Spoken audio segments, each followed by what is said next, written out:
ça, effectivement, il ne dit tellement pas qu'aujourd'hui les gens commencent à avoir peur. Il ne dit pas je vais faire un troisième mandat, il ne dit pas je ne vais pas faire un troisième mandat. Donc les gens ont peur et donc les gens s'organisent pour dire effectivement on n'en veut pas. Et je crois que c'est important qu'il y ait un mouvement qui parte d'ici, mais qui parte aussi de Guinée, et qui puisse se rejoindre à un moment donné pour dire effectivement un troisième mandat on n'en veut pas. Une modification de la Constitution on n'en veut pas.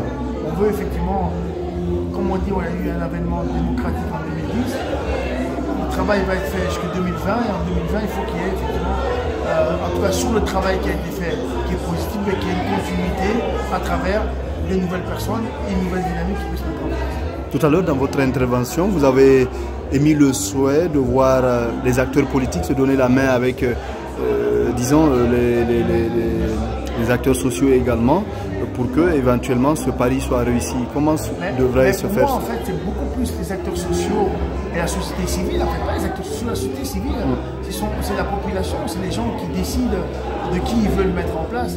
Et comme j'ai toujours dit, il ne faut pas un mouvement politique, il faut un mouvement supra-politique. Ça veut dire un mouvement qui dépasse totalement le politique et tous les clivages, tous les problèmes. Parce que quand on a des mouvements sociaux, souvenez-vous ce qui s'est passé en 2010, c'est que les mouvements sociaux ont été infiltrés effectivement par les politiques. Et finalement, c'est les politiques qui s'en sont sortis et qui ont mis ce qui est en train de se passer en place et puis ils sont disputés après. Donc moi, je pense qu'il faut vraiment qu'il y ait un mouvement fort, mais ce mouvement-là, il ne doit pas être politique, il doit être complètement apolitique. Il doit être la société civile qui doit s'organiser pour mettre les choses en place et faire avancer les choses. Dans votre speech également, vous avez dit que si le président Alpha Condé se prononçait en faveur d'un troisième mandat, vous vous rendrez à Conakry. Quel pourrait être le rôle que Béa Diallo pourrait jouer? Écoutez, moi, en tout cas, je vous dis simplement que s'il y a un troisième mandat, j'irai combattre en Guinée. De quelle manière j'irai combattre? Parce que ce sera en me lançant dans la politique, ce sera en me lançant un mouvement social, etc. Je n'ai pas encore cette réponse, mais en tout cas, effectivement, je serai le premier à aller me battre contre ça, parce que je ne veux pas qu'il y ait une chose comme ça en Guinée. À partir du moment où on s'est battu pendant plus de 50 ans pour qu'il y ait vraiment un avènement d'une véritable démocratie, et qu'aujourd'hui, cette démocratie qu'on pourrait dire qui aurait démarré, eh bien, on ne peut pas aujourd'hui l'arrêter à travers la Constitution. Monsieur Béa Diallo, vous êtes également député au Parlement belge. Est-ce que vous avez eu à, si vous voulez, tirer sur la sonnette d'alarme pour attirer l'attention des autorités belges?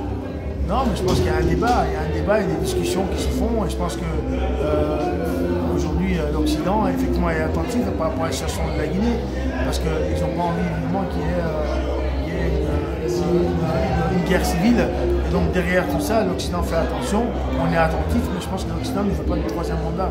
Aujourd'hui, c'est quelque chose qui est inacceptable. Et quelle lecture faites-vous de la situation politique et même sociale de la Guinée, marquée surtout par cette crise avec les syndicats? Je pense qu'elle est grave, elle est très forte. Et je pense qu'aujourd'hui, le fait d'augmenter l'essence à plus de 25%, je comprends qu'à un moment donné, avec la pression du FMI, etc., qu'il faut mettre des choses en place. Mais cette pression, elle la connaissait. Donc il fallait la mettre petit à petit en place et puis faire monter le prix au fur et à mesure, pas faire monter le prix en une seule fois et sans dialogue, en plus sans concertation. Et c'est ça qui est un peu violent et qui fait un peu peur. Si on vous demandait de vous adresser à vos compatriotes guinéens, quel message vous leur adresseriez? Je leur dirais simplement que le mouvement qui a été lancé aujourd'hui, qui est un mouvement hyper pacifique, puisqu'il n'y avait pas eu de violence et pas eu d'heure, je leur dirais d'avancer dans la même direction, de continuer effectivement à mettre en place une pression positive, hyper pacifique, à la grandie. Moi je suis un pro-grandiste, à la grandiste qui permet effectivement de revendiquer les choses sans aucune violence, mais de faire avancer les choses à travers le pays. Et j'appelle aussi l'armée de jouer son rôle, c'est-à-dire son rôle c'est de protéger la société civile. Merci. Merci.